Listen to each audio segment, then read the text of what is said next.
শুভ অপরাহ্ন। আপনারা কেমন আছেন বন্ধুরা? আশা করি সবাই ভালো আছেন। আমিও ভালো আছি আপনাদের কৃপায়।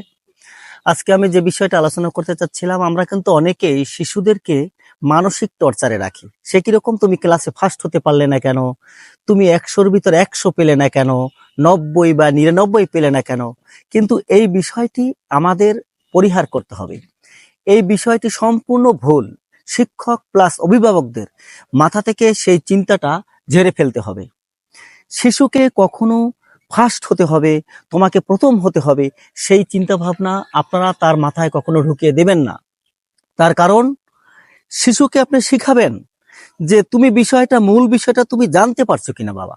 সে যদি মূল বিষয়টা জানতে পারে, বিষয়ের মূল থিমটা যদি সে আপনাকে বুঝাতে পারে, তার দরকার নেই ফার্স্ট হওয়ার। এই জগতে দেখবেন যারা মহান ছিলেন, প্লেটো, এরিস্টটল, সক্রেটিস, নিউটন, তো যারাই মহান ছিলেন, রবীন্দ্রনাথ, তারা কিন্তু কেউই উচ্চশিক্ষিত ছিলেন না, সকলেই ছিল স্বল্প শিক্ষিত। সুতরাং ক্লাসে ফার্স্ট হতে হবে, বেশি কিছু করতে হবে, এই চিন্তা ভাবনা আমাদেরকে পরিহার করতে হবে। ধন্যবাদ সবাইকে, ভালো থাকবেন সবাই। শুভ অপরাহ্ন।